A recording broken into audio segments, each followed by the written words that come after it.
Welcome, one and all, to Mr. Cleanentine's Day. Ben, this is an intro unlike anything we've ever seen here before. I heard some pretty ghastly rumors that actually should be confirmed by my own vision right now. So the rumor part is kind of irrelevant, but the viewer might have a bit of a shock awaiting them in just a moment here.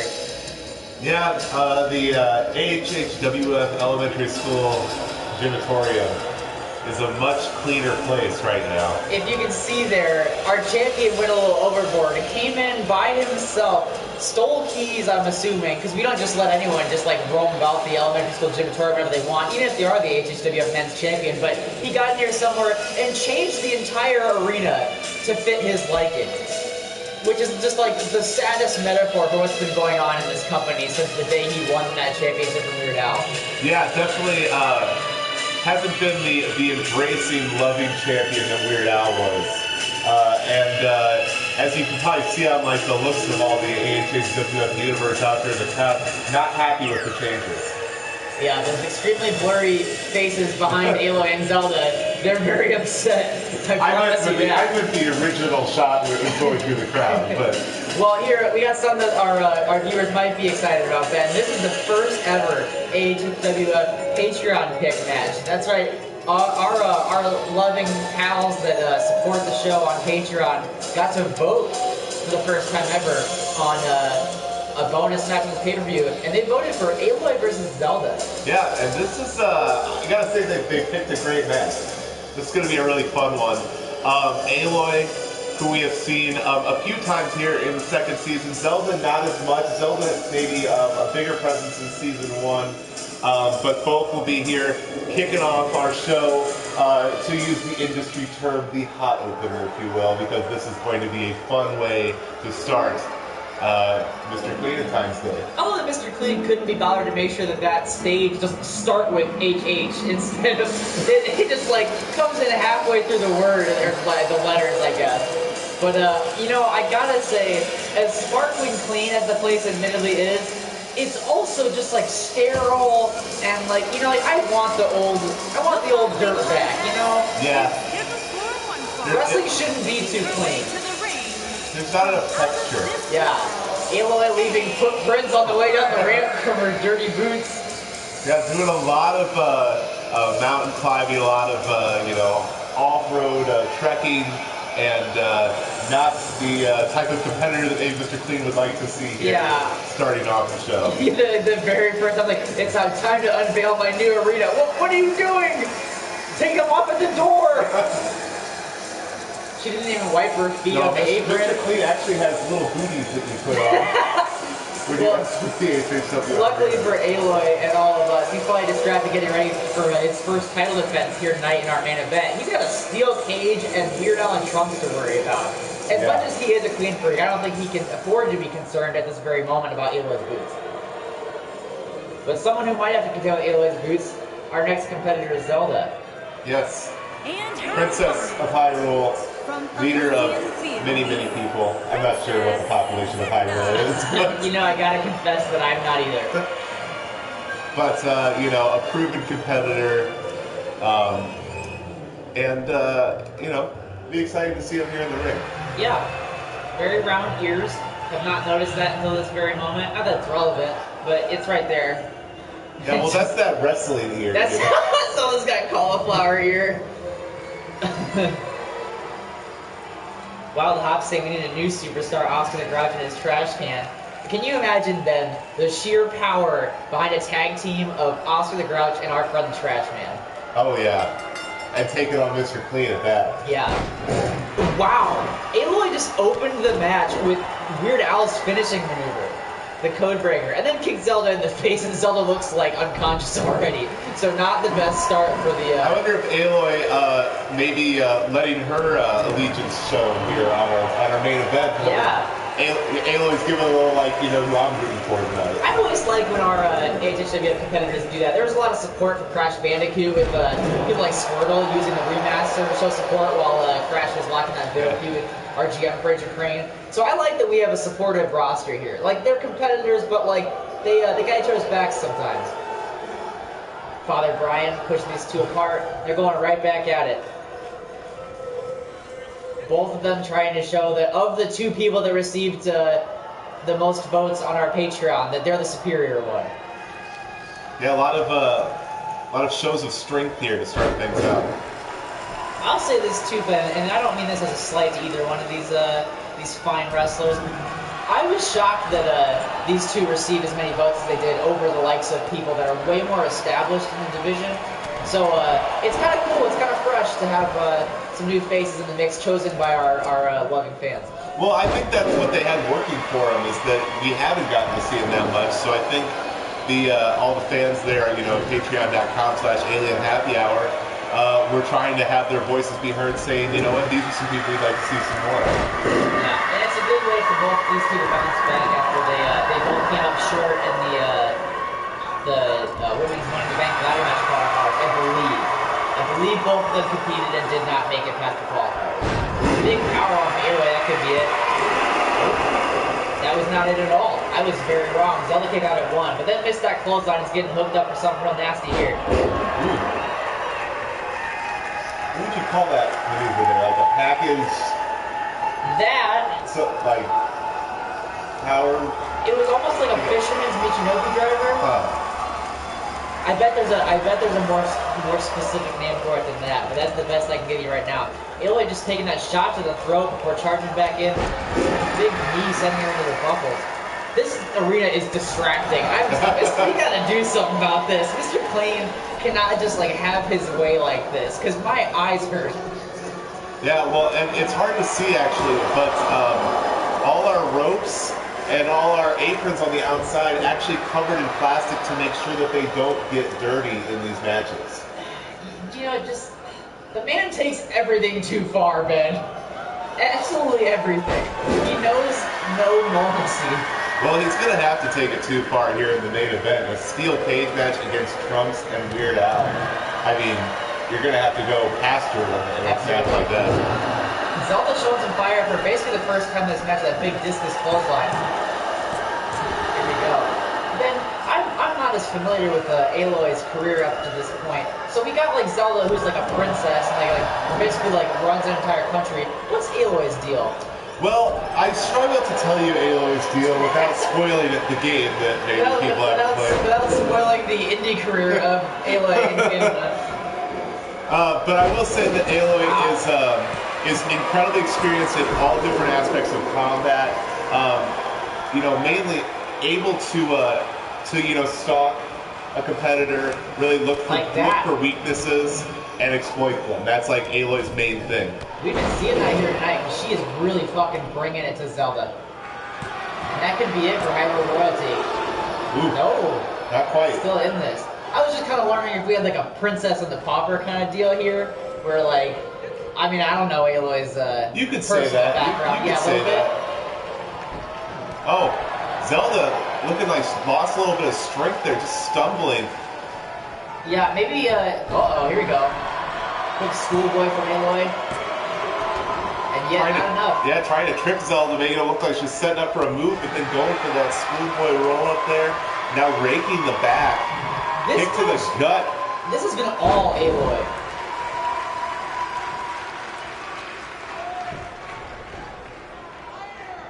I was trying to think of a pun. I couldn't get there. I was gonna say like Zelda's got Horizon Zero chance of winning this match, but that ain't great. That ain't my best work. Wild Hops in the chat saying that Aloy is just plain amazing and puts Lara Croft to shame. I assume that's comparing their abilities to forage and climb and things they do in common. Maybe that'll be next month's Patreon pick next to settle which one of them is really better. But Zelda, Zelda getting a sharpshooter locked in here. Taking after Link with the bow. Yeah, surprising no one, Zelda is not going to be able to put Aloy away after an entire match of offense, but that might help right there, Ben. That big face buster with the double chicken wing. And Aloy stays alive. I mean, she's never at risk of, like, dying, but I mean, like, stay alive in the way wrestling commentators say. Yeah. Like, in the way of match works. They're hoping, in the way of match works. Their hopes of winning the match are still alive. I gotta say, I'm pretty impressed with Aloy's performance here tonight. And here she set up for another big split like moonsault we saw earlier. There we go. That might spoil Zelda's chances for hopes of winning tonight. And it sure does. And Aloy coming out the winner here to start Mr. Cleanentine's Day. Looking very impressive. Very impressive. Kicking off the show strong. Also, the winner of the first Patreon pick match. Yeah. Which, that's a nice feather in your cap. Even if you call it macaroni. Look, we're in elementary school gymnatorium. I have to go there. That was, I like that better than the Horizon Zero chance. Well, I think so. I don't think that can be denied. Getting conflicting messages here in the chat between Aloy and the Triforce of Power and beat Zelda and Aloy the Jezebel. I'm not sure what that's about. You might have to go on timeout. I'm pretty sure Jezebel's a fucking mean thing to say about a female athlete. So you fucking watch it. Well, I think that's just, sometimes people get upset when the person they were rooting for didn't win. Well, this person, just showed up. So, Well, if I had to drag them, the internet's a weird place, Chris. I don't know. Sometimes on the internet, they boo the ones they love and then cheer the ones they hate. On Twitter.com where that happens all the time. I really want a shirt that says sometimes they boo the ones they love and they cheer the ones they hate. Is that has WWE copyrighted that, or can we make that? There's no way they copyrighted that awful thing JBL said. Yo, we should make AHHW F shirts that say that. That's pretty fucking good. It's just fucking super long down the whole shirt. It'd be better than any WWE merch. Wild Hops in the chat asking if Aloy is trying to steal Link. I think Link is too dumb for anyone to want to steal him. I think Aloy is content to steal victories on pay-per-view from Zelda, but here we go. This is going to be a very interesting matchup. Fraser Crane's Titans Showcase continues. The big dog, the current lead in this whole scenario, is taking on Man-Bear Pig in a Falls Count Anywhere match. Ben, I heard the rumor going around backstage is that Man-Bear Pig just straight up refused to have a regular match. Insisted on there being no rules. Yeah. Well, when something like Man-Bear Pig shows up, you kind of just do what they want. Yeah, you just appease them. You don't want to say no. You might get your fucking limbs torn off. It's not worth it. There was, I remember when I was, growing up as a young wrestling commentator, and there was always, this rumor, this legend of this wrestler named Man-Bear Pig, and no one really believed in it. And now we see here in front of our very own eyes at AHHWF Man-Bear Pig, and I have to ask you: do you think that the big dog has what it takes to claim this yard from the Man-Bear Pig? I think the tail of the tape that is right there in both of these competitors' facial expressions. I think if you just look at those faces long enough, you'll figure out who's going to win this match. It's just all in the soul. I get it. Fuck, we need to sign Al Gore to a managing contract. Yes, we do. Here we go. The big dog coming off fresh off victories against both Big Buff Kitty and the Beast. Yeah, the big dog, one of the big names here in AHHWF right now, making some impressive victories, getting a lot of love there in the chat and here at the AHHWF universe, here in the crowd. This is gonna drive Mr. Clean fucking crazy. A dog running around the floor. No, Mr. Clean does not care for pets of any kind. And not to mention, the big dog sheds a lot. Oh yeah. Yeah, we have to... Corbin O'Brien had to stay so fucking long after last week that I feel like we gotta give him a raise. Just taking a push broom to those gigantic clumps of hair. Whoa. Ben, I'm a little scared. Why does half the roster scare us? Oh, Jesus. half man, half bear, half pig. All ferocious competitor. And his opponent, from the pits of hell. Then I thought Luigi was scary. Commander Pig isn't even after me, and I'm fucking shaking. If you're the big dog, how do you prepare for a match like this? I think if I'm the big dog, I take advantage of the fact that Man Bear Pig wants to get fucking rowdy, and I just like grab a chair immediately. Yeah, I guess that is true. It's a false count anywhere. Oh, going right off the bat, going for a Superman punch, and Man Bear Pig ducks it, and now we got a couple. Oh, but the big dog throwing Man Bear Pig to the ground. And yes, like I was saying, this is a false count anywhere match. So. Weapons, okay. Yep, and also pinfalls can happen outside the ring, which is good because frankly, I don't know if Man Bear Pig understands the delineated difference between like inside the ring and outside the ring. I think it's all the same to Man Bear Pig. Anywhere that they can fight somebody and hurt somebody, that's the only place they want to be. Well, right now the big dog in control to start this match off, looking really ferocious and obviously well scouted Man Bear Pig. Yeah, and he kind of pumped out Man Bear Pig earlier. Like after granted they both swung for the fences and missed each other, but right after that, Big Dog took him down and then just kind of like playfully kicked his head, just gave him a little boot, trying to show that he's not intimidated. Which like he's also showing he's not intimidated, but doing the Michael Jordan tongue out the entire time. That's kind of impressive, especially with as big as teeth as Big Dog has. That's a risk. Oh God! Just chucking Big Dog against the ropes. Yep. And now a submission. Oh no, never mind. Attacking the back. Man Bear Pig taking control of this matchup. DDT to the Big Dog. You know, it may have not been in our best interest to have this match go on this early, because these two competitors could maybe break the reinforced ring. Oh God! Then we gotta pay fucking Stan again. You know, Stan's price goes up every time. Oh God! Please, children, don't do this to us. Take it outside. TNT in the chat saying that Man Bear Pig is taking the place of Thick Squirtle, and I'm happy that our fans have someone to lust after again.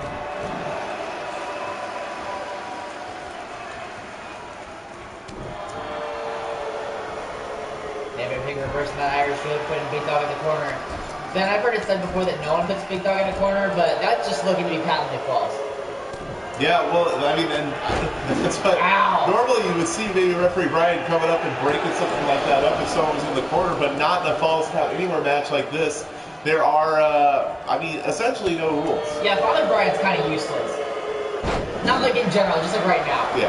I have a lot of admiration for Father Brian, and I also have a lot of admiration for Big Dog, who's firing up after knocking Man Bear Pig outside of this ring and down to the floor. So now we're going to see, this is where the falls count anywhere stipulation is going to come into play. If Big Dog goes for it, yep, he can win this match right there, but Father Brian acting like Father Time, going real slow.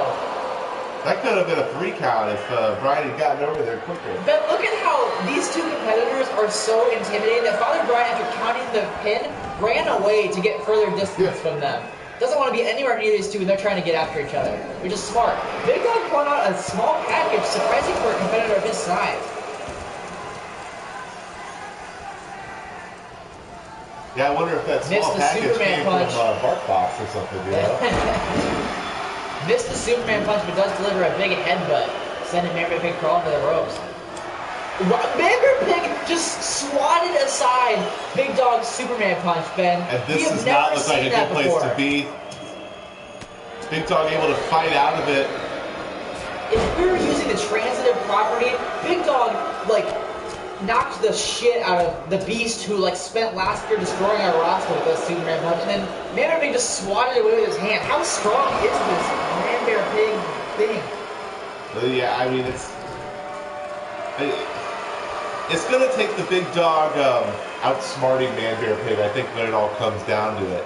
Dogs are smart creatures, but we don't really know much about the intelligence factor of a Man Bear Pig. He's the first one I've seen. I don't know if they're smart. I don't know if they're dumb. All I know is they just ate a big boot from the Big Dog.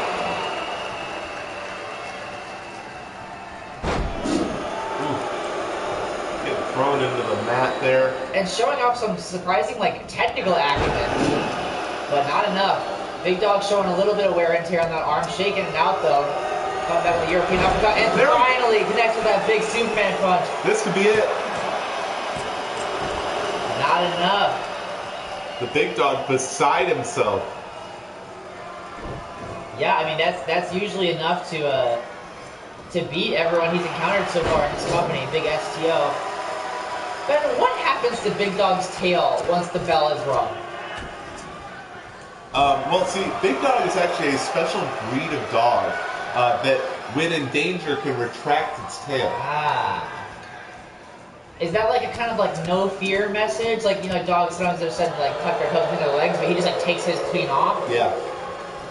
That's a pretty effective message. I got it. Yeah. I figured it out. That's what I'm saying. It's just, you know, it's pretty obvious. Man Bear Pig taking yet another big shoulder tackle from Big Dog, who then taunts and goes for the cover. Not enough. Those big, powerful legs of Man Bear Pig thrusting them out of that pinning predicament.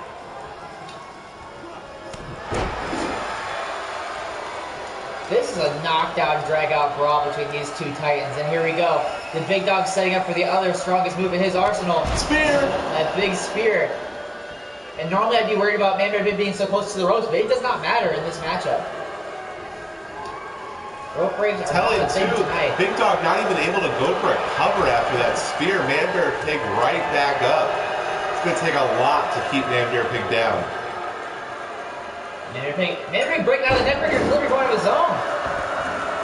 You know, Man Bear Pig maybe not like the smartest, like the fastest learner. He took like 2 of those earlier, but this time he figured out a way out of it. And now just cranking on the head of the Big Dog. Dogs' necks don't bend that way. I don't know if you're aware of that about dogs. Oh god, big German suplex. And he's got him still hooked. Gonna throw him over his head one more time. And he's not letting go.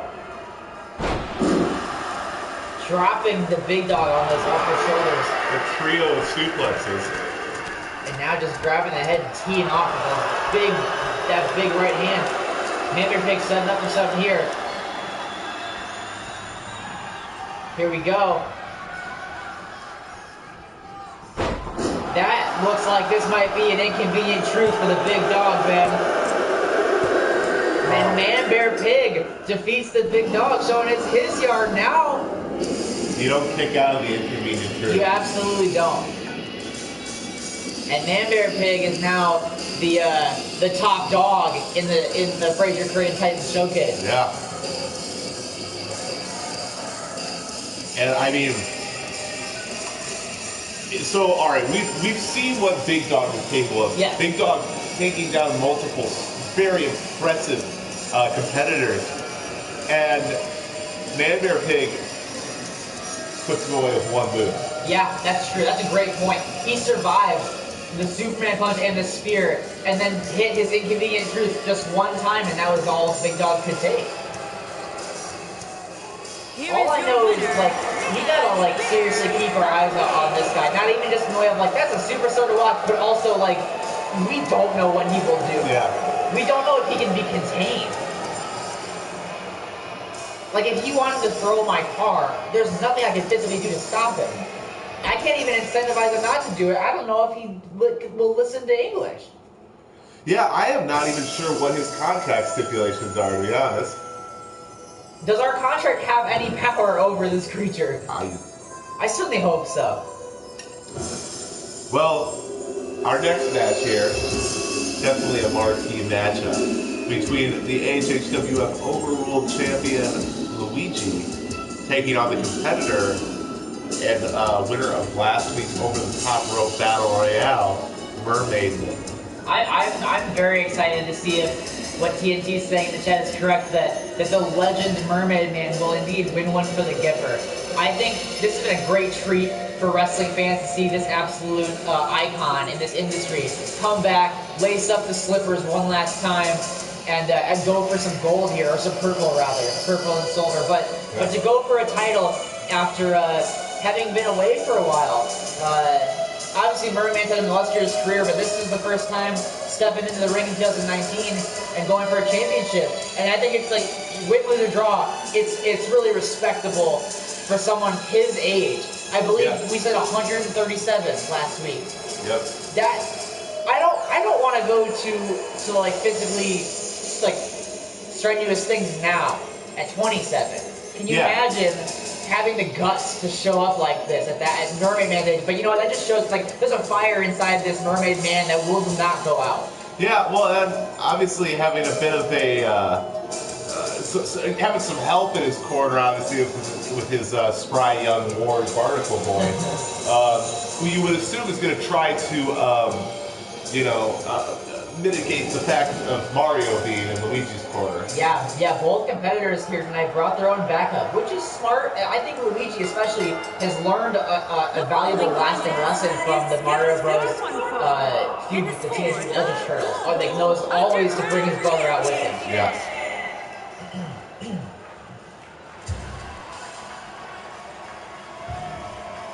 And there he is.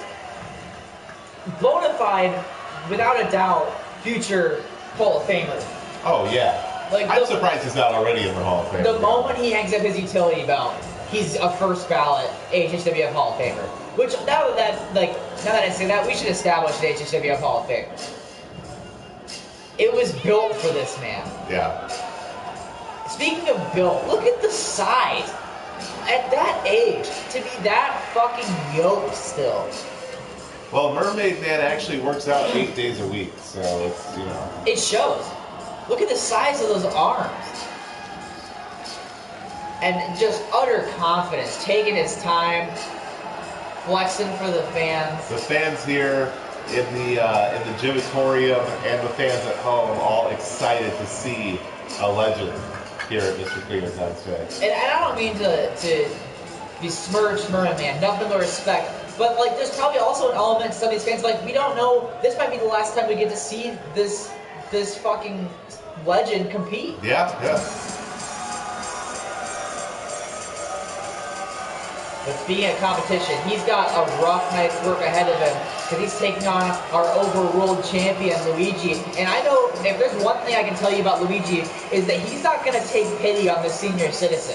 You get no AARP discount with Luigi. He's going to treat you the same as you were a blue chipper. You know, like, he's going to go for it. And it's going to be a battle of youth versus experience. Yeah, I got a moment to speak with Luigi backstage. And Luigi said, all respect to Mermaid Man, grew up watching him in the ring, but if he thinks he's going to come back here and get another championship on my watch, well, he's got another thing coming. Yeah, Luigi's been a fighting Judge Bridge champion. He's had several successful defenses already. He's had a good run with that title, and at this point, I've started to be hesitant to bet against him. But if anyone can dethrone him, it's Mermaid Man. Mario looking real happy. The great Mario Bros out here having fun. They're still feeling good, even though their bids at the tag team titles weren't successful. I think they're still happy that Luigi's representing the family and Mario gets to come out and hang out. Yeah, there's still championship gold in the family, and they both don't think that their tag run is over. Oh no, without a doubt, they're gonna get their way back in that division, in that title picture eventually. Mercedes Man. I did not know he was a Mercedes man. That's a good thing. That's class. Well, Mercedes is the only car company that also makes submarines. From Brooklyn, That is an incredibly valid point. at 240 pounds, he is the Global Underground Champion, Luigi. Luigi looking a lot more serious now that he's actually in the ring across from Mermaid. Maybe it's setting in like this is a wily old vet. I gotta get my game face on. Gotta be in this. Yeah, I mean, in the ring with a legend, someone that when growing up and watching wrestling and dreaming of someday being in that ring, this is a person that Luigi watched. Is Father Brian okay? The facial expression left me with a little concern while he's holding up the Judge First Championship. Luigi, look at how Luigi was even confused that he came in with his best shot with a big clothesline and it didn't budge Mermaid Man. He did a literal double take. Yeah. but not giving too much time for Mermaid Man. But Mermaid Man here able to get back to his feet, and now, some innovative offense. That's what I'm talking about, Ben. That only comes from decades of wrestling experience. You see a guy charge out, you're like, fuck it, I'm just gonna pick him up and drop his ass on the ropes. Yeah, great ring awareness there. Oh my God, Ben, look at this. He can still deadlift suplex, a deadlift gut wrench suplex at his age. That is phenomenal. Incredible. He just deadlifted Luigi. He's 137 years old, Ben. Look at this. He's making our champion like a child. Well, and he is a child compared to Mermaid Man. Big atomic drop, so old school. Just really making me feel warm and fuzzy.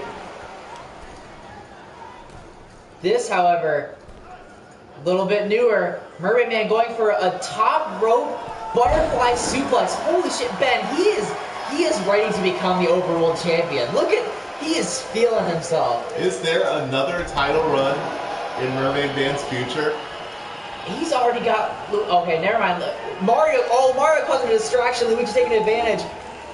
You hate to see that. I know that the Mario Bros have not always been squeaky clean competitors, but I expected better of them tonight.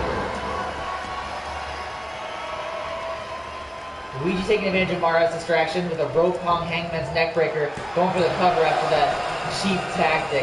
Mermaid Man luckily still hanging in there. Well, that shot rocked him though. That forearm shiver from Luigi, draping him across that middle rope, setting up. What is this? Oh, forcing the throat of Mermaid Man into that rope. Ben, I can tell you from experience that don't feel good. Well, yeah, and I know we keep harping on it here, but at that age, you know, those ropes hurt when you're a younger lad in your 20s. Yeah. Let alone 137. Those ropes would break a normal man. But he's not a hurt. Oh, I won't even bother correcting what I was just going to say, because that didn't go the way Mermaid Man's planned. Luigi back in control, dropping the knee on that old spine. Mermaid Man is Luigi as we close Randy Orton. Fuck yeah. I really look forward to the hardcore rematch where they use thumbtacks and barbed wire. Luigi. Oh, the disrespect. The inventor of the DDT just got hit with his own move by the cocky young champion. Yeah, Luigi saying you're the inventor, but I'm the innovator. Yeah, TNT showed a great point that the People's Mermaid will catapult you to stardom, and that's what Luigi's looking for here. To not only retain his Overworld Championship, but to add to his own legacy, so that someday he can be a Mermaid Man-esque figure. But look at that, Mermaid Man shoving him down right into the apron. Oh, too slow. That's where the age difference is really coming into play. He thought he had time, and maybe back in the 70s he would have, but now you can't take your time like that. Luigi's too young, too fast, too ready. And now he's dropping Mermaid Man on the sweet clean floor. Trading blows here on the outside. Mermaid Man showing he's still up for a fight. That has not left his ancient frame. He just threw a drop kick. Granted, Luigi brushed it off and it didn't land the way he wanted it to, but we just saw Mermaid Man throw a drop kick on the outside of the ring. This is a special night.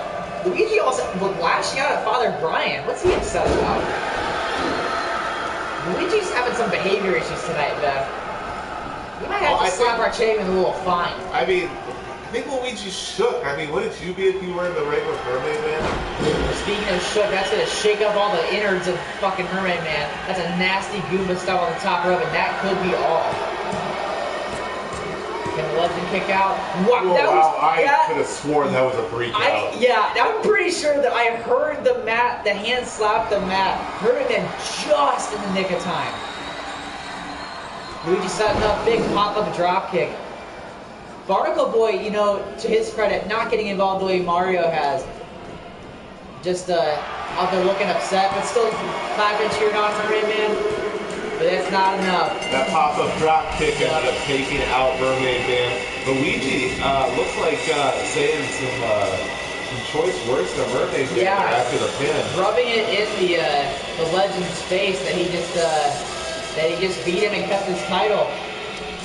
This is a great notch to have in Luigi's belt. And we also want to make sure that we stress this is no slight on Mermaid Man. For his the stage of his career to come on here and put out that kind of effort was awesome. And it was a great joy to have him out here. And also, let's think about what happened there. Granted, that's not like one of Luigi's like greatest moves, but look, any way you slice it, a grown man jumping up in the air and putting both his feet in your face, that's like, you might be done. You're probably done. I don't care who you are. The leg strength of Luigi is his largest asset. Yeah, that's very true. Everyone knows that about Luigi. Yeah. But yeah, you know, it would have been nice to see Mermaid become a 17-time champion here. But I think we can say that regardless of the outcome, that was a blast to watch. Yeah, definitely fun to see a legend like that back in the ring. And, you know, still had a lot to offer. Yeah. Global Underground Champion, Luigi's really out here having fun. He's in quite the groove. This is like his third successful title defense, and he's out there kind of playing with Father Brian, and like, ooh, me? I'm the champion. When the belt was getting handed over, it is fine. Look how happy he is.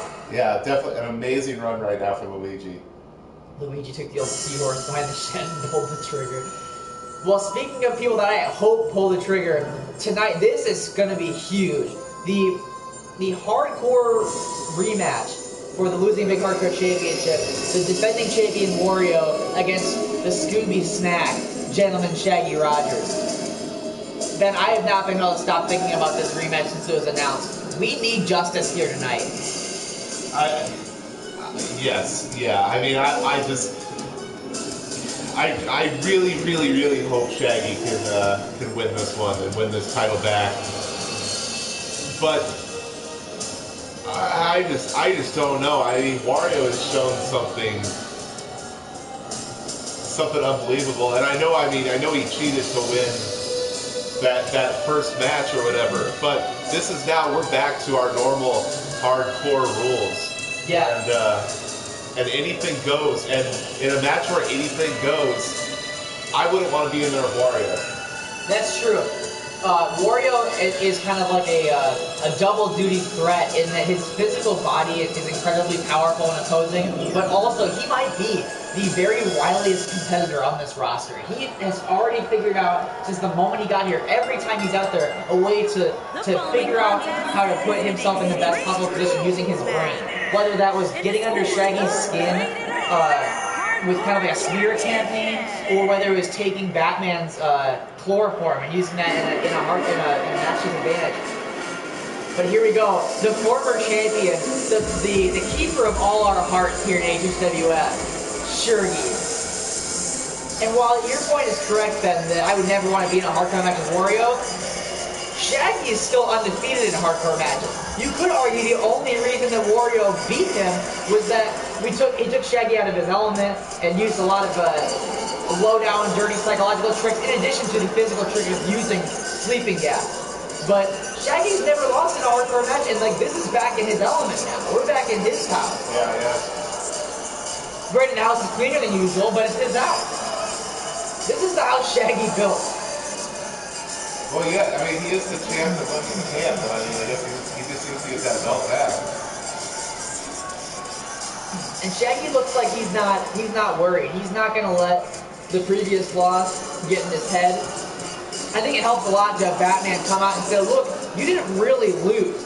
You were taken advantage of and you lost through devious extracurricular means. So Shaggy now maybe got some confidence back. Yeah.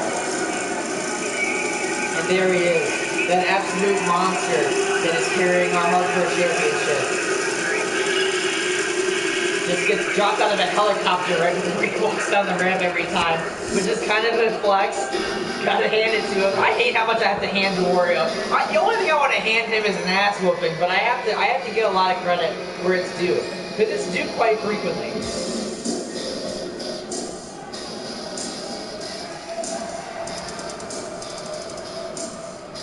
Sure, he will not live his life as Wario second. Amen, TNT. That's the kind of energy we want for this match. In the chat, press F to pay respects, chant Shaggy, show our former champion you got his back. Because he's gonna fucking need it.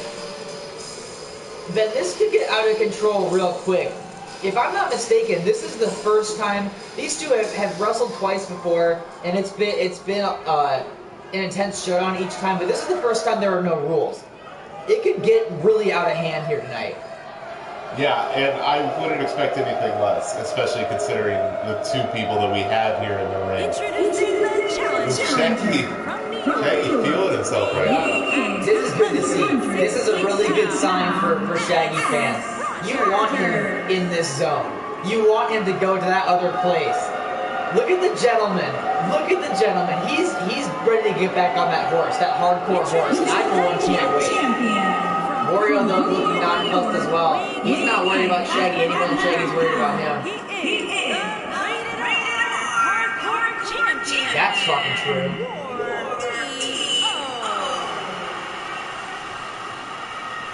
Holding that hardcore title aloft. I can only hope then that the only person losing big tonight is fucking Wario. Take a one last look at the championship before handing it over to Father Brian. And here we go, our second title match of the evening of Mr. Cleanentine's day. The AHHW F Losing Big Hardcore Championship on the line in this huge hardcore rematch. I'm so nervous for Shaggy. There's a hush falling over the arena. I think we're all real tense to see what's going to happen. Shaggy coming... Oh, wow, nope. Shaggy was coming out real strong with that big powerbomb setup, but Wario impressively turning into a Hurricane Rana, delivering a dropkick to the back of the head, laying the boots to Shaggy, and the crowd letting him know what they think of it. The chat trying to power Shaggy back up. There we go. Takes a break, takes a little breather, runs right back in, dodges the punch, slides back out. Oh. Look at it's Shaggy's time for some psychological warfare this time. I think this is a good strategy. Oh no, Wario taking advantage. Shaggy got a little cocky there. You can't let that happen with a guy as fierce as Wario. Shaggy cannot turn his back on Wario at all in this match. Yeah, I liked the strategy of disorienting Wario by repeatedly sliding in and out of the ring, but you can't then go strut your stuff on the outside of the ring because Wario has not yet taken enough damage to stay down. He's going to be right on your tail until you apply some more beatings to him. Which is what I expect is going to happen here on the outside of the ring. Look at those kicks these two are exchanging. One to the side of the head from Shaggy, one to the inside of the leg. This is just a brawl. This isn't even a match. Wow! Big Saito suplex. Big belly to back. Just tossing Wario onto his neck on the floor. Throwing the barricade in front of the fans. They're getting their front row, taking its money's worth here in the elementary school gym tournament. Hanging him on the barricade. What's he doing here? Throwing a big knee. You know, I don't know if you noticed this, but Mr. Clean also installed different barricades, making sure that there was a larger padding between the ring and the fans. Yeah, you gotta imagine that's to keep him further different from the unwashed masses, but also probably a little more hygienic than a metal rail. But wow, big stomp from Shaggy. Not enough to keep Wario down, but definitely enough to ring his bell. Wario came back up from that pin, shaking his head, trying to pull cobwebs. Shaggy throwing those kicks. Shaggy rolling over his educated feet, and that big float over DDT is going to help his case too. Wario rolling out of the ring to get a breather. Shaggy sliding out after him. Big right hand. I like what I'm seeing from both these competitors here tonight. I almost said something extremely cursed, Ben. I hate that Wario's doing this to me. I almost said both deserving to be hardcore champion. But you know what? No, fuck it. Wario is a good athlete and knows his way around a wrestling ring. I will not say he deserves to be champion because he has so far shown no respect for his fellow man, no respect for his fellow competitors, no respect for the rules and honor of this wrestling promotion. So you know what? Fuck him. Well, you know, and the trending right now is Shaggy. You know, a lot of the comments are about how with or without the belt, Shaggy is the hardcore champion in a lot of people's minds. You know, Shaggy is hardcore. Yes, he's what we want the hardcore division to be. Wario is unfortunately what it is right now, but there's a big baggy butts on the outside. That's exactly what Shaggy wanted right here. That's going to take a lot for Wario to battle back from. Going up top. Shaggy going high octane right now. Big top rope elbow drop to the back. Setting up for something here. Could this be it? Here we go, Ben. The first night. Oh no! Has it ever been countered like that before, Ben? Has anyone ever countered the scoop shot? I don't recall. Wario turning that into a dropped hole and then setting up for the fucking rear window. God damn it. Please, Shaggy, kick out. F. There we go. Okay. The power of respect gives Shaggy life. That was a close one. Wow. Ben, we are seeing some incredible action here tonight. Wario strutting his stuff over the fallen former champion. Head on, taking him out. Wario blowing a comeback. Two blows on a big leg lariat, big calf kick. Oh no, what's he doing here? Is he going to take advantage of the hardcore rules? Yep. This is what he wanted. What? Or not. Or maybe it's not what he wanted. Some sort of mind game for Wario here. He just wants out there for safekeeping, man.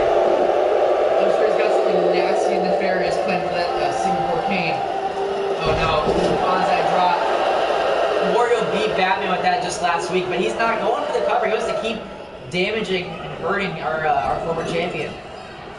I think Wario gets off on the fact that he knows their fans love Shaggy more than anyone else, and so he gets a special pleasure out of beating him up. Oh, and here we go. This is what claimed him the Hardcore Championship at Allen. That disgusting stink face. We can only hope then that he's not again using some sort of foreign object inside those pants of his. Come on, Shaggy. Come on, Shaggy. Damn it, Ben. What is in those pants? I mean, I guess I can't complain that much because in a hardcore match, it's not against the rules. He didn't do anything wrong. You just hate to see this, Ben. Yeah. I hate to admit it, but by hook or by crook, we don't know what the story is, but all we can see is that whether it's through underhand tactics or not, Wario has Shaggy's number, and it fucking sucks to admit that. Yeah, it's going to take Shaggy going to a whole different gear to be able to beat Wario. I mean, we've never seen anybody give Shaggy so much trouble. Yeah. Before. Ben, the really tragic thing about this is, like, that was Shaggy's rematch cause. I can't even really imagine a hardcore championship scene here in AHHW where Shaggy is, like, not at the top of it, but he's going to have to wait in line again. He's going to have to let other people challenge Wario now. I think what might be in our champion in our heart's best interest is take a little time, regroup, and come back 10 times stronger. Because like you said, there's a lot of talk on Twitter about Shaggy's Ultra Instinct form. We've not seen that here yet, but he might have to pull that out if he wants to get back in the championship picture here. Oh, and still your losing big hardcore champion. Wario. This will boost our spirits, I think, Ben. Yeah, a tag team match that we've been looking forward to seeing here ever since we learned about Goku and Vegeta teaming up. And they're taking on the TMET to decide who's going to take on Love Type Connection. So, I don't know, like, obviously, the Turtles have a long history with Love Type Connection. Many great matches, all-time classics. But Goku and Vegeta, two singles competitors, that you can't deny their in-ring abilities. However, they have not necessarily had a ton of success here in AHHWF, and so you wonder if things will change for them teaming up. Well, let's be clear. Vegeta has not had a lot of success lately. He is the very first AHHW Men's Champion and very first Movie Club Tag Team Champion. It's just been, he's on a little bit of a drought in 2019. But, because one thing you can say about Goku and Vegeta is they always want to face the top competition. And so their first match, now that they're a tag team, after that exhibition match they had last week, they wanted the Eldritch Gods, which that says a lot about Goku and Vegeta right there.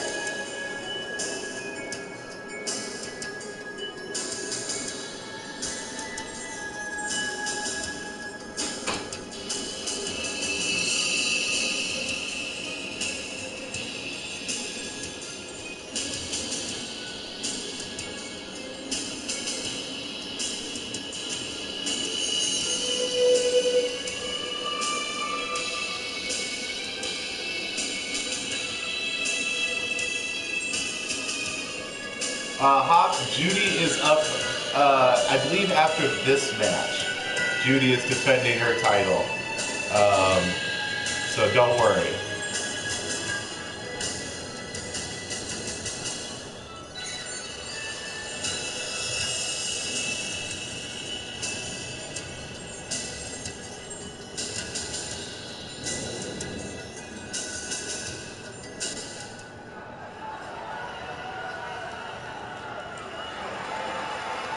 Yeah, no, Hops, this is Mr. Cleanentine's Day, so it's a special event with lots of matches. Like this one we're going to see here right now. With Vegeta and Goku coming out here first.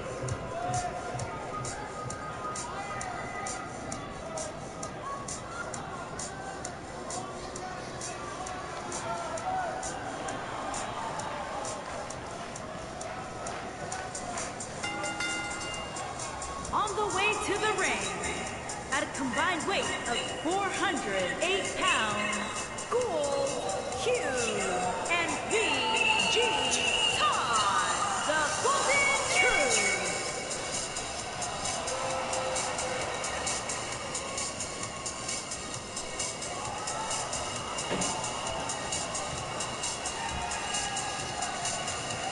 All right, the brand new team of Gogeta coming out for their first match together. So TMET Gogeta.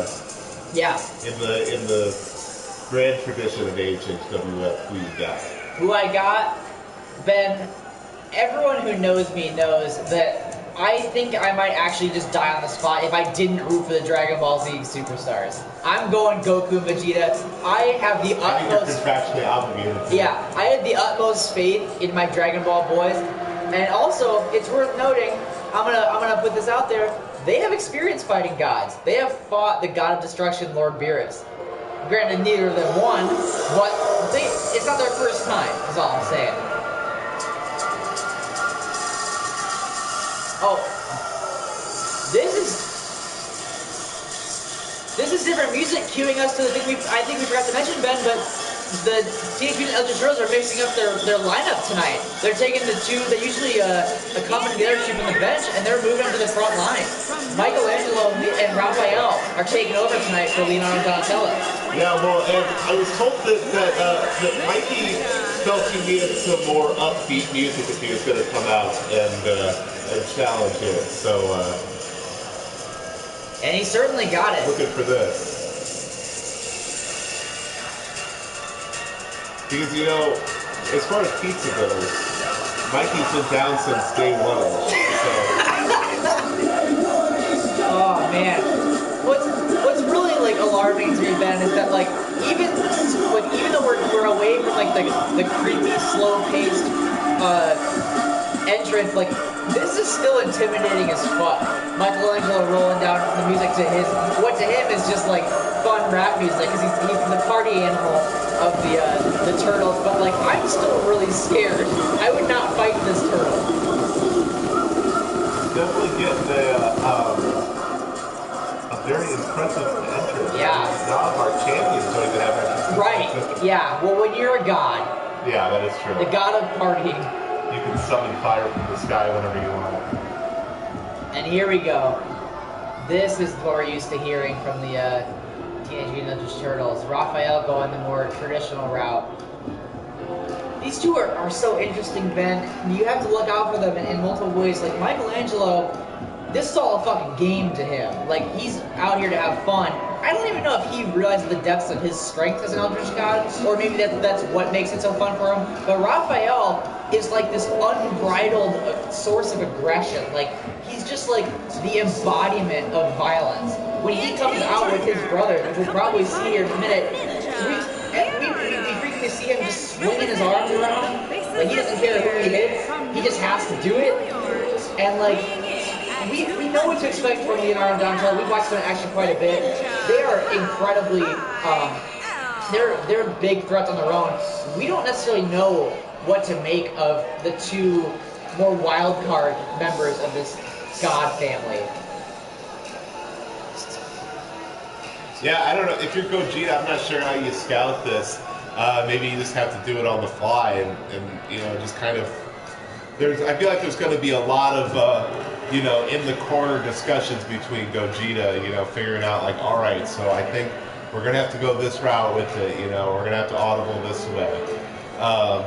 Because, yeah, I mean, it's, even though, yeah, like you said, even though we've seen TMET a lot, this is really kind of an unknown. Yeah. But if there's one thing that Goku and Vegeta are good at, it's like sussing out their opponent's strengths and weaknesses in the heat of battle. Yeah.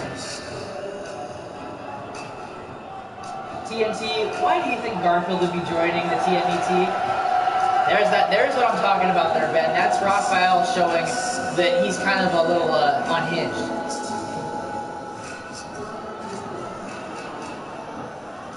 This is going to be a hell of a tag team match here tonight on AHHW F Pay-Per-View Mr. Cleanentine's Day.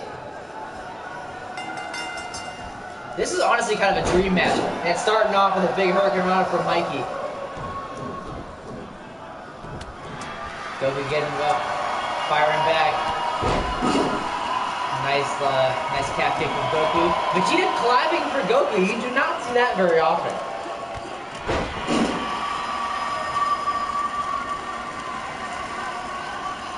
Big Saiyan leg sweep. So far, so good for Gogeta. And right as I say that, Michaelangelo throwing Goku to the outside and big clothesline up and over that top rope. Leonardo getting a little too close for comfort. Vegeta might have to be careful of running interference because, as always, the Teenage Mutant Ninja Turtles bring in their entire family as backup. It's like punk move, but who's gonna say anything to them? They're literally gods.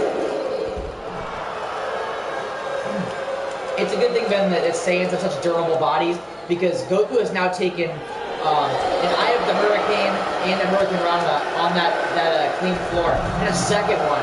This is a lot of damage to be sustaining this early in the matchup. That floor is not where you want to be when you're facing Michaelangelo. Oh, not at all. And I would think that Goku would be looking for a tag here as soon as possible. That's the last place in the ring you want to be when you're looking for that. In that Turtle's corner. Michaelangelo discussed Raphael to the stomach. Goku wiggling out of that. There we go. There we go. Trying to bring Raphael closer to his corner. Maybe he can execute some sort of tag team offense with Vegeta, get him out of trouble. But Raphael putting a stop to that. Oh no, what is this? What does Raphael have in mind? Oh, right on the neck on that top rope. Similar to what we saw in the Overruled Championship match with Mermaid and Luigi. But Goku had an advantage being a Saiyan over being a plumber like Luigi, and is not able to get the technique. Vegeta comes in real quick with a big kitchen sink to Raphael. This is an interesting matchup here, Ben. Vegeta and Raphael are both known for their aggressive tendencies. Holy shit. Raphael just picked up the Prince of all Saiyans like he was nothing.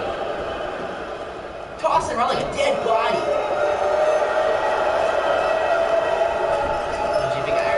Luigi, fuck.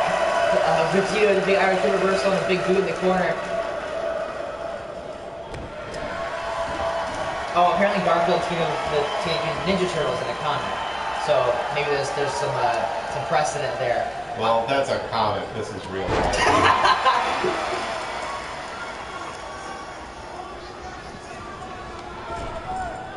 Yeah, if you're a member of Gogeta, you really don't want to be in the Turtles corner. That wrapped foot of Michaelangelo is the last place you want your head thrown.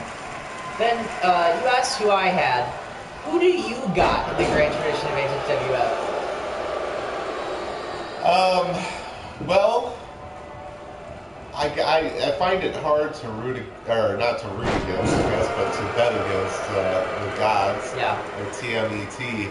You know, a proven track record. The only team that's been able to stop them so far has been Love Card Connection. And I don't know if the bond between Vegeta and Goku is strong enough to be able to stop TMET. He's not yet. Yeah, that's a good point. Love Type Connection did beat the Turtles at Allen, but it was because they've been so close and so intimate for so long. They're always on the same page. They know each other at the back of the paws, hands, whatever Pokemon have. Whereas Goku and Vegeta are kind of known for their like love-hate relationship. There's a lot of friction between these two. So far tonight, their efforts as a tag team have been pretty good. I've noticed Vegeta has preferred to just launch his own attack at the corner rather than tagging Goku in and doing something together. So that's fine. That's how Vegeta rolls. It's a long roll. But that might be the difference between them and Love Type and whether they'll be able to repeat what Love Type did. Yeah, well, as we're going to see here, you know, in a tag match like this. Oh no. You That's need, not good you for need to be Goku. able to work together. Wow. Big double team powerbomb. That's a hell of a combination from the Eldritch Turtles.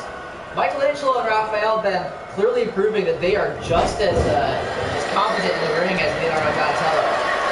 How do you stop a faction of Eldritch gods that roll 4 deep and they're all fucking as tough as these competitors are? I mean, the only way we've seen so far is through the power of will. That's true. Goku and Vegeta are gonna have to show how much love they've got here on this Mr. Cleanentine day. Goku utilizing some good teamwork, getting Vegeta back in there. Yet another kitchen sink. Vegeta lately has been favoring using his knees in his offense. Big inverted DDT from Michaelangelo. Now we talked a lot then in the Turtles matches about the defensive capabilities and the offensive capabilities of their shells. Vegeta wearing that Saiyan armor. Yeah, you wonder, at least I wonder, what's stronger? I feel like it's the shells, right? Is the shell thicker than the Saiyan armor? Well, the shells are actually made out of a special godly material, so they're not your normal turtle shells. Ah. So while you would think that the Saiyan armor would be stronger, you are right with the shell. So their shell is even stronger than Squirtle's shell. Yes. I love that it's an important job of ours as commentators to keep track of our competitors' shells. Well, you know, that's what makes AHHW F different than any other wrestling show on the internet. Vegeta taunting. He also was showing some attitude a minute ago. He jumped over Michaelangelo and then just like casually scraped his boot back over his non-face. So Vegeta not letting the gods. Oh my God, what is this, Ben? Actually working together here. Final Flash Kamehameha. The top rope leg jump from Vegeta, the top rope splash from Goku. That could be it. They could secure their first. Whoa, what is going on? Oh, the Turtles distracting Father Brian with the turnbuckle. Damn it, Ben.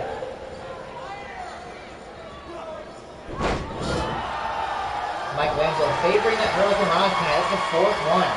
He's a flippy boy. What is this? Oh my God. Ow. Ben, he might have just ripped Goku's arm out of its socket. I am a former competitor. I spent 5 years in the ring. I've never seen that hold in my life. What is he setting up for here? I don't like the looks of this. Goku get out of the way of that, which is probably for the best, because that might have killed him. Michaelangelo throwing Goku. Oh God, that was a long way to fall from between those ropes. Michaelangelo hitting those ropes, coming off with a big dive. Boots to faces. Man, I hate to say it. I'm still supporting Gogeta, but these turtles. Oh, there we go. That could be the tides turning right there. Big enziguri from Goku. Said about fire and scary. Michaelangelo fighting out of it though. Leonardo supporting with some gestures of his own. God, that was really just to get out of this when the other turtles are standing there watching him. They're just standing there menacingly. Oh God, I hope Pops is not correct in the comment that the Eldritch Turtles made their shells from the armor of Saiyans they've slaughtered. Oh. That could very well be true. But here we go. Able to get the tag and Vegeta in, throwing some drop kicks, throwing some punches. Build some momentum back up. This is He's outside but falling on Goku. Yeah, it looked like that hurt Michaelangelo pretty bad, but also, yeah, that shell landed right on Goku's leg. That could hurt them too. Vegeta. God, this is not what Gogeta needed right now. Big diving clothesline to the floor, misses, and there's a chair in the ring right now, unbeknownst to Father Brian. Bouncing Vegeta's skull and that Widow's Peak off the steps. Goku trying to sit up. Oh, what is this? similar to the move that Aloy used earlier tonight, a Fisherman Mickey Michinoku driver. That might actually be the three-handled moss-covered family credenza. Yet again, using the steps. We're in a 6 count right now. Michaelangelo is single-handedly taking care of both Saiyans. How strong are these turtles? Back in the ring before the count ran out. The Saiyans are not looking good, man. I gotta admit it. Michaelangelo, is he going that same nasty, twisting, I don't even know what to call that, but it's not what you want someone to do to your arm. And here he goes. He might connect this time. Oh, that cartwheel into that double Pele. I don't know if, even as strong as Vegeta is, I don't know if he can kick out of that. And the brilliant maneuver to pull him over to enemy territory, friendly territory, I guess. Yep. Yeah, and Goku, you'll notice, had maybe too much faith in his partner. Goku believes in Vegeta very strongly, so he didn't even try to break up that pin, but that's really their downfall here tonight. Their first effort as a team, not successful. Which, like, you know, I don't want to sell them short. Like we said, the only team that have really been able to beat the Eldritch Turtles has been Love Type Connection. So there's no shame in losing to them. But yeah, this is not the coming out party that Gogeta wanted here tonight. No, not at all. I mean, this is an impressive maneuver, and they probably should have won it there. That's a great point. For the distraction. Yep, we shouldn't forget that the Turtles interfered in that moment and really messed with the pinning situation there. So we very well could have seen a different outcome here had they not done their usual bullshit. Yeah, unfortunately, TNT, that was a bit of a squash. And somebody did stop the damn match, and unfortunately, it was Michaelangelo. And the ninja, Raphael, the Faces of Fear. The Faces of Fear victorious here at Mr. Cleanentine's Day, showing there's still a force to be reckoned with in our tag team division.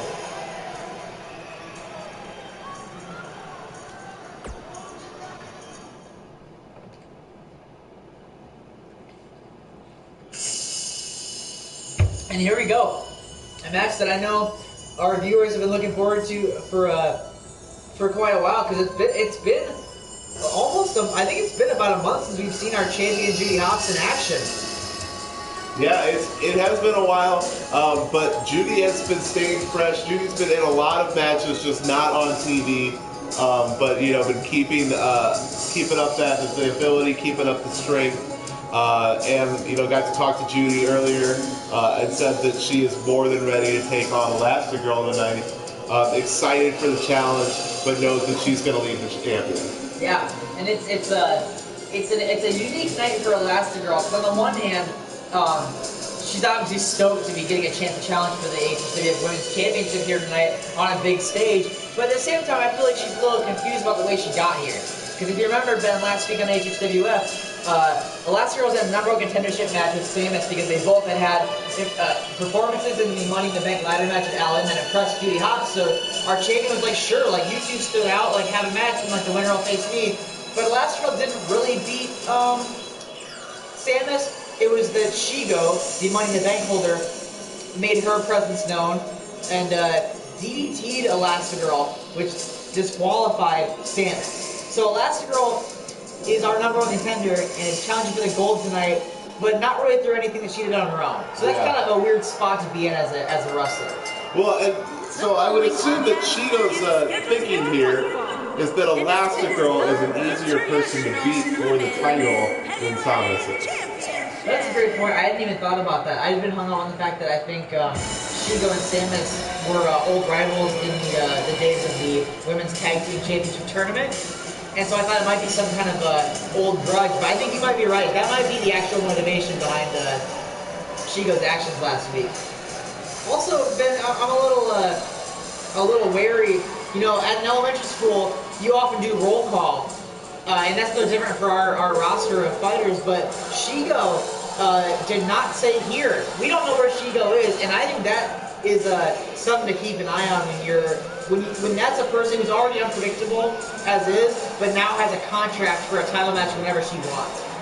That's the difficult thing about Money in the Bank season is when you're the champion like Judy Hopps is, you have a target on your back all the time. And when you're in a match like this, you not only have to pay attention to one opponent, but you have another opponent that could show up at any time. Yeah. But if anyone's up for that challenge, Ben, it's our women's champion, Judy Hopps. She is down to try everything, including taking on the threat of a Money in the Bank holder. It's been a while since we've heard this music, and I'm frankly happy. Here we go. The women's champion back in this spick and span building. Judy Hopps ready to defend that title for the first time. Is this the first time in 2019? I think it is. Well, she faced Lola Bunny in a non-title match. Or was that a championship match? That was not a championship match. Yes. You're correct. Yeah. You're right, TNT. Should get a 15-minute detention after school. We're gonna call her parents. Leave one of those voicemails letting them know they skipped. Yeah, #1 Hopps fan in the chat, or #1, yeah, that's right.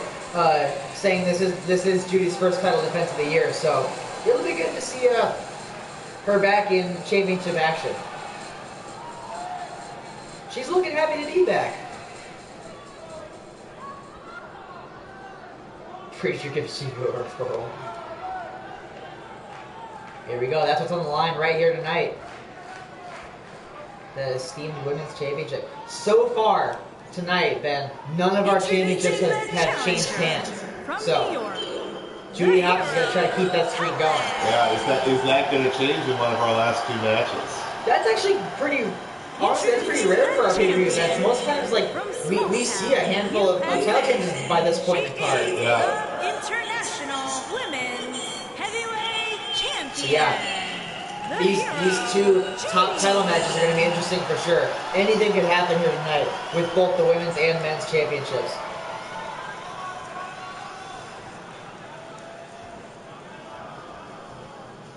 Judy taking a look at that belt before handing it over to Father Brian. Yeah, that belt means so much to Judy. Judy's overcome a lot in her short rabbit life, and this is a symbol of everything she's accomplished and everyone she's proven wrong. So when she looks at the title and hands it over to Father Brian every time she defends it, she knows what that means. She knows if she's not on her best, this could be the night she says goodbye to it.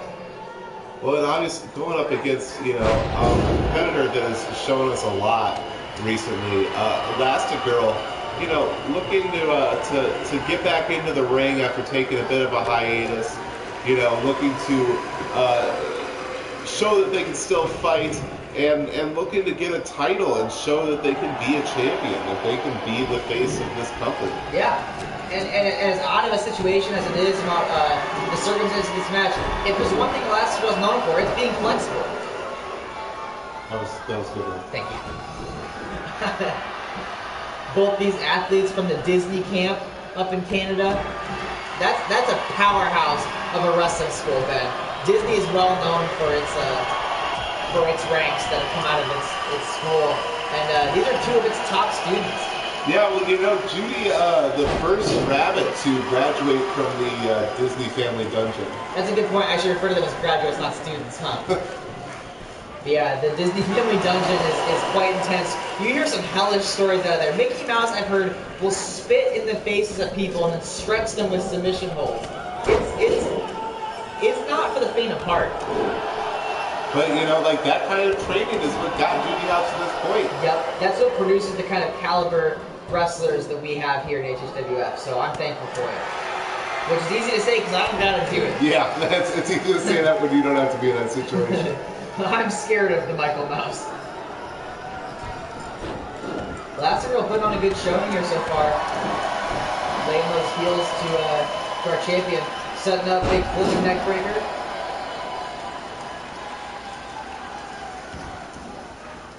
And now a head scissors. Elastigirl also known for using every part of her body. We saw this in the Money in the Bank qualifiers. Really impressive physical maneuver here. The head scissors applied and then flipping through, keeping the hold applied. That's going to make your opponent dizzy and apply extra torque to the neck. Yeah.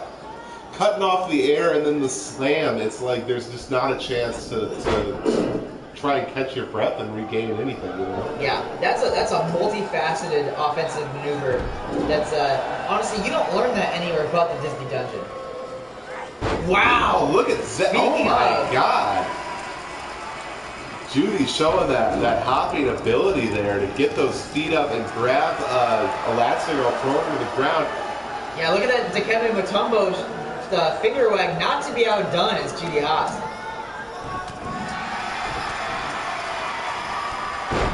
There we go. That high-flying offense she made her name with.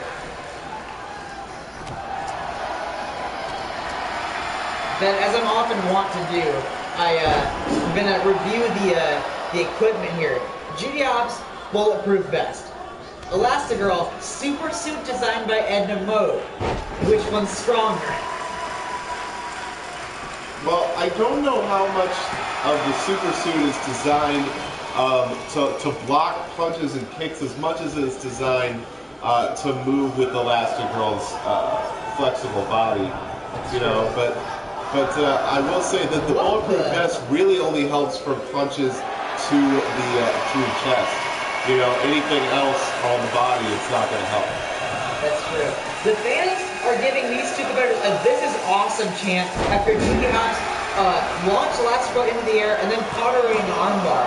And then also just executed some other almost like a 2.75 count. Ben, I don't know if we've heard "This is awesome" chants in the chat.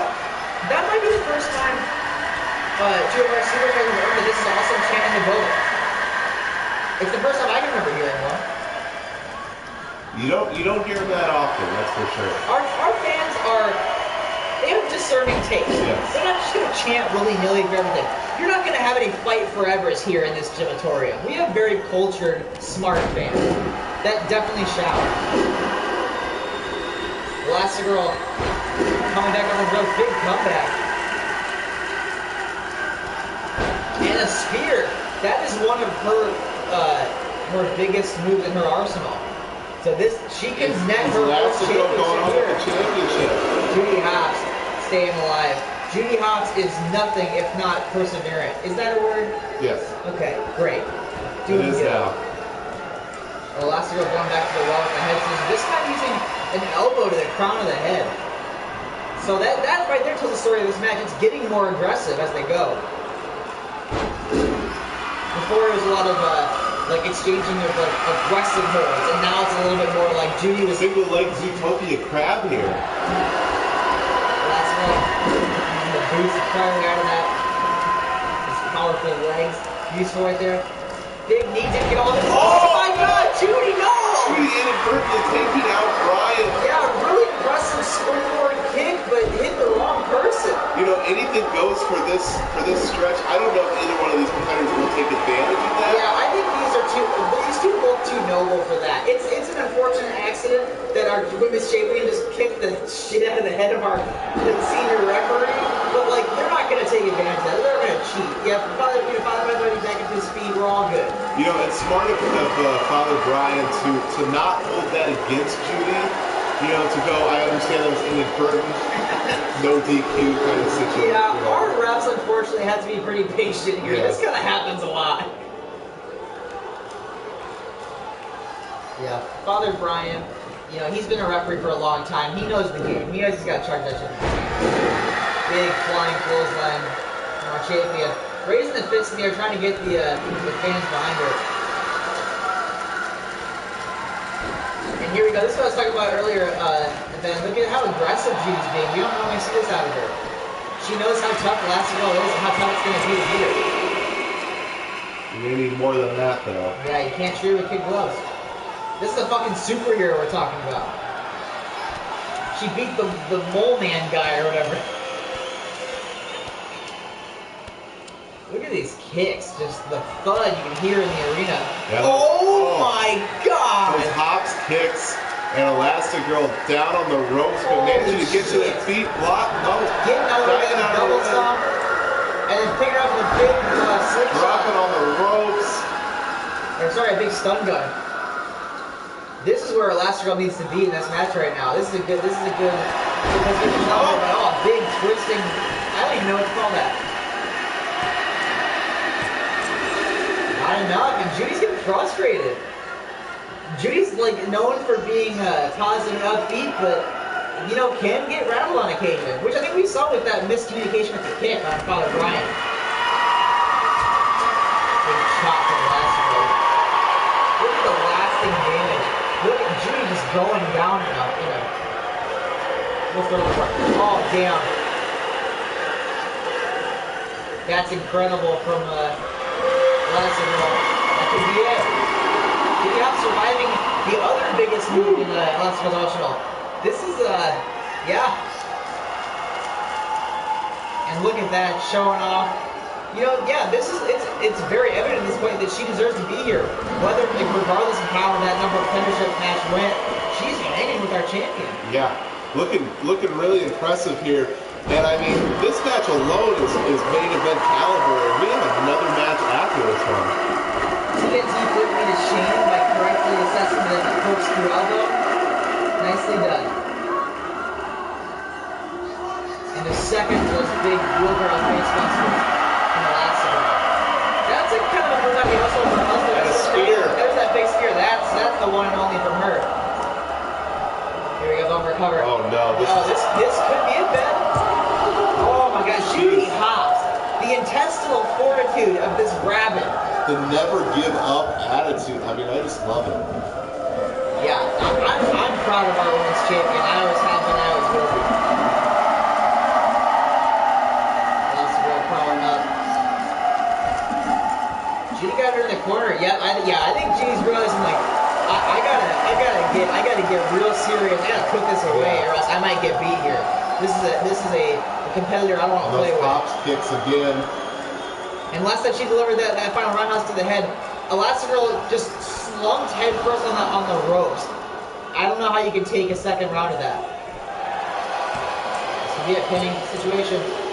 And Judy Hopps, there we go, retains the Women's Championship in a hell of a fight. Definitely a well-earned win. Yeah. The Elastigirl took a lot out of our champion. Look at that. That's the move right there that earned the This Is Awesome champ. Oh, it was a label lock, not even an armbar. Yeah. Incredible showing, no pun intended, from these two incredible women. Yeah, that was definitely one of the highlights of the match as well. And here, yep, evading that big double stomp, throwing a punch.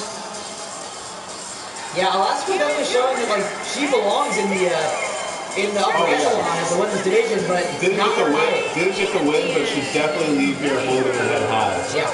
Like she should stretch her head and her neck and just like hold her head like super high. Yeah. Like because it just can, like why not? Judy Hopps holding up the title.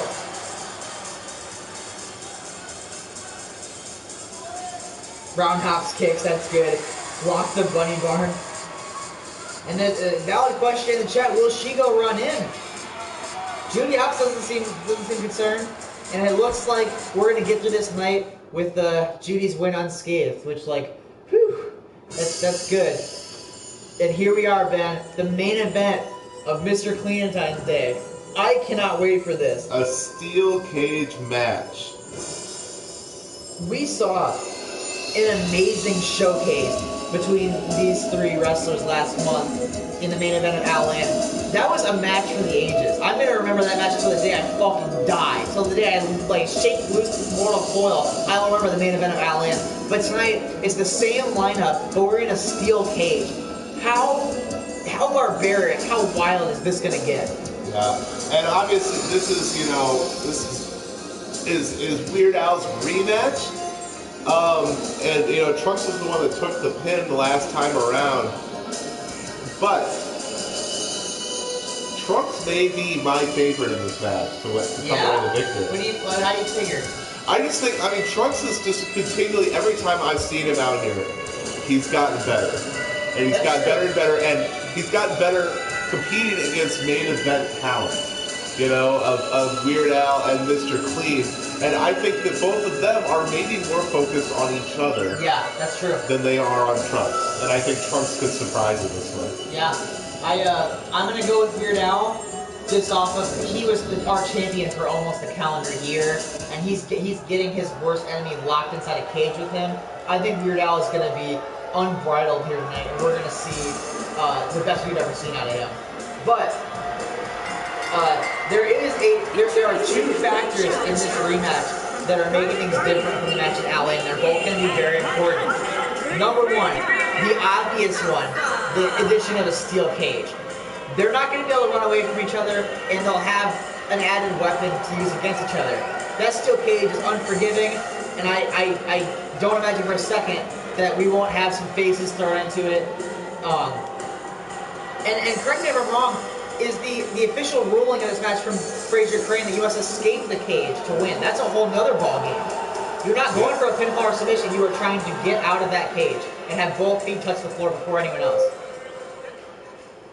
But the other factor I want to talk about, now that I think that's Trunks coming out, yep, the man I want to talk about, the other different factor in this match. Last month, it was two friends having non-personal competition for the highest prize in their division. This time, then, Weird Al might have two targets on his back. Because, say what you will about the triple threat rules, he did low blow Trunks. He hit his friend below the belt in an effort to retain his title. And I don't think Trunks has not had a chance to get on the microphone and talk about it in the time between Al and now. But I have to imagine his relationship with Weird Al's quite changed a little bit. Yeah, I mean, I would think that maybe Trunks holds a little bit of resentment there. I think Trunks thinks that maybe they could have won the belt last time around. It definitely looked like it. I mean, like a low blow is a game changer. That's a momentum shifter. That changed everything, and it honestly partially led to Weird Al's downfall and resulted in this. What you're looking at, Mr. Clean, the AHHW Men's Champion, and look at that custom belt. Yeah, the wrapped in plastic all white belts that Mr. Clean threw away our original AHHW Championship. He said it was tainted by Weird Al. It's just wrong on so many levels. That to insult the champion, to insult the company by getting rid of their belt and bringing in your own, but also, then a wrestling championship should not be protected by plastic. Okay, wrestling is about like contact and getting dirty. I would know as a former custom superstar that it's about getting dirty, and you don't wrap your competitive championships in protective plastic. It's just not done. It's simply not done. Well, Mr. Clean's done a lot of things that aren't done. That's what makes him like just a competitor that we are not accustomed to here at AHHW. Yeah. TNT in the chat saying, fuck Mr. Clean, more like Mr. Green because he's so inexperienced. That's true, but unfortunately, that's not put a dent in his efforts at all. Mr. Clean is actually undefeated. He beat Weird Al on his first night and then won the championship in his very second match. So I don't think, unfortunately, there's a lot of things we can call Mr. Clean. I don't think we can call him Mr. Green. Mr. Mean works, but yeah, the cage lowers, and it's going to be interesting to see how that's about what I expect how this match is going to start. Al just fucking bring it to Mr. Clean, charging him with clothesline, sending him to the buckle, pulling off for a mild bomb, and hitting a DDT right off the bat. He's not wasting any time with his arch nemesis. But here we go, the former friends turned steel cage enclosed rivals now, squaring off each other. Trunks pushing Weird Al off when he goes for that flying burrito. And like you said, Ben, those two focus on each other while Trunks has his mind on escaping. But smart by Trunks to realize Mr. Clean was on his tail and drop down to pushing back, creates a space. Now Mr. Clean trying to take advantage of a distraction. Yeah, a triple threat steel cage is interesting, Ben, because like it's gonna be very easy for someone to pull off a sneaky attempt out, but Weird Al yanking his arch nemesis off the ropes to the ground. This is gonna be a fucking wind sprint for us to call with so much action happening so fast. Well, that's, I mean, as soon as you focus on one thing and all of a sudden someone else is climbing out of the ring. Yeah, which is hard enough for us as commentators. Can you imagine being a competitor? Can you imagine having to be in this? Yeah. Well, Weird Al's been going back and forth, just dealing with one after the other. I like Al's innovative offense there with the cage. He took the leg and swung it into the cage hole before then throwing him off the mat.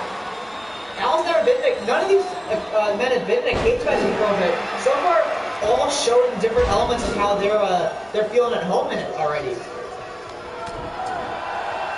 Honestly, Ben, I think the person I'm most worried about in this environment is Mr. Clean. Because he's a rough and tumble competitor. I've said the word competitor like 47 times tonight. I cannot stop. Yeah, I know. It's one of those things that you're stuck in a loop and you have to say it over and over. But Mr. Clean is a mean dude who is already a violent fighter. But you put Mr. Clean in a cage where he can really show how much he dislikes these other two. I worry about their safety. And now Mr. Clean taking turns going back and forth, and now climbing out. Yeah. Trunks. Showing why he's our champion by grounding both these worthy number of contenders at the same time. And then getting Trunks on his back. Real getting involved now. Look at this is chaos with these three. And now Al trying to climb out. Trunks didn't realize it at first, but heard that sound of the steel cage. And then takes some Al's own medicine with that. And now Trunks. Now Trunks has a lot of speed and a lot of leaping ability, and this kind of situation can help. Yeah, but seems tentative about climbing the cage. Well, it's hard to get a foothold on those chain link fences, you know. He looked like my persona Tantor from Tarzan with the putting the toe in the water. It's like, looks a little questionable to me. There you go. Al attacking Mr. Clean's legs with the cage wall yet again. That's the move of the match, really. And Al showing us he's ready to be champion again, dancing over the bodies of both the other two competitors. God damn it. I'm never saying competitor again after tonight. I'm going to get them all out tonight and just be done with the whole work. Oh! Flying, taking out Trunks and Mr. Clean, giving Trunks a glancing blow, but an elbow drop right on Mr. Clean. And now rotating over into the walls of Polka. Oh, and Trunks breaking up with a big flying kick to the back of the head. And now climbing up, but Al right behind him, not going to get anywhere. This is a match where, like, I can't wait to see who comes out on top, but, like, I could watch this forever.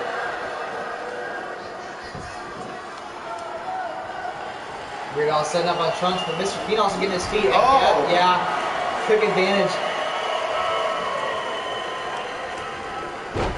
Code breaking through now, Mr. Clean. And I think it's a good Trunks. This could be Al's moment. Oh no, that might have done himself more harm than good with that kick to Trunks. Like while he did the damage of kicking him in the ribs, it also like allowed Trunks to roll through back into his feet. DDT to Trunks, but Clean back on his feet again. Just a wild. Oh no, the paper. And Mr. Clean's known for his punching ability. Both down, and Mr. Clean climbing out. Yeah, that big left hand from Mr. Clean and the pater to Al. They're both down. Clean trying to get his footing in the corner. That's a new strategy. Oh no, Mr. Clean, our champion, up on top of the cage. Trunks swinging chasing out. after him. What's gonna happen here? Trunks seems to be getting a hold of Clean. He's not out yet. Al trying to get back up there to help stop it too. And Mr. Clean, sending Trunks back knocked down, but Al trying to get after Mr. Clean here. Clean trying to get over that wall, but both his rivals right there trying to stop him.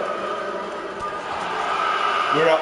A lot of these, all three in a very precarious position. Right? And they could all fall and break their necks at any second. And they've got to be careful. If they're hitting Mr. Clean when he's sitting on top of the cable like that, he could fall off. And while it would hurt like a motherfucker, he'd still win. He'd retain his championship. Look at this high wire fight on the top rope for three of them. Al wisely getting down, I think, while these two exchange blows. Oh, that's what I was talking about, man. Mr. Clean just throwing Trunks' face into the cage wall. Al's just biding his time right now. And Mr. Clean down. Trunks now. Oh, Al is too busy dancing on the grave of Mr. Clean to notice Trunks.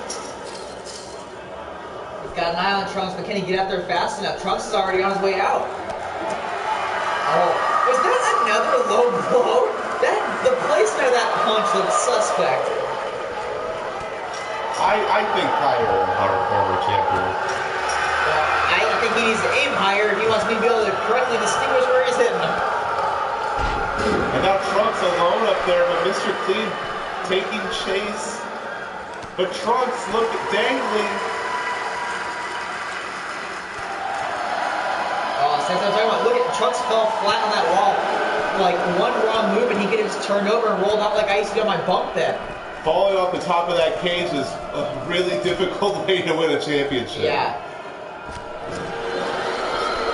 Al yet again, realizing that he's only the third man on that rope. Oh, look at that! Trunks knocking Clean off and making him hit his face on the top rope. The Al calls for Father Brian to open the cage door. I forgot that was even an option in these cage matches. You can't escape through the door, but Al decided maybe he didn't want to go that route. Yeah, Al looking to beat Trunks fair and square here. Al, so far, is the only contender that has not made it to the top of the cage yet. I don't know what that statistic means, but like I'm on an NBA commentator. I'm just saying. Yeah. And now we're back to Trunks and Mr. Clean. We're in a constant moment of someone dangling on top of this cage right now. And Trunks just ate a big punch to the head from Mr. Clean, which is the last thing you want to have happen to you, because our champion has fists of steel, very clean steel. Pulling Trunks back down onto the top rope. A lot more of this match than I expected is taking place on that top rope. Al getting up. This is real smart by the former champion. Realize, look, if they're going to sit and fight on that rope, I'll just go over on this one and I'll try to climb out. Trunks there, maybe not even conscious anymore. And now the foot race is on. Oh wow! Oh god! I can't watch, man! I can't watch. At the top of the cage. Who's gonna get down Oh first? my god! It's either gonna be Weird Al or Mr. Clean. Oh god! They're both on their way at the same time. Oh god! The fucking tension. Fall, Al! Oh fall. my god! Ben! Fall, Al! Literally at the same time. Fall! You! Yes! Weird Al. Oh. Everything is right again. Mr. Clean on the floor too, but too slow. Everything is right in our world again, Ben. Oh my god, what a close match. God. That literally came down to an inch. Yeah, God. Yeah, the difference of seconds there, and we might have had to continue to live in the reign of Mr. Clean. But much like Mr. Clean took over and changed Al's belt, changed Al's arena, changed Al's pay-per-view title, slapping Mr. Clean over Al Day, Weird Al just slapped his name back over Mr. Clean's title history, becoming a two-time AHHW Men's Champion here tonight. Our first two-time AHHW Men's Champion, too. Yeah, Ben, I gotta say, I believe in Weird Al, but I'm surprised, but it's a great surprise that he's now back on top of our men's division. What a great way to end Valentine's Day. Yeah, Yes. fuck yeah. We thank you all for watching, and we will see you next week on another exciting episode of AHHW F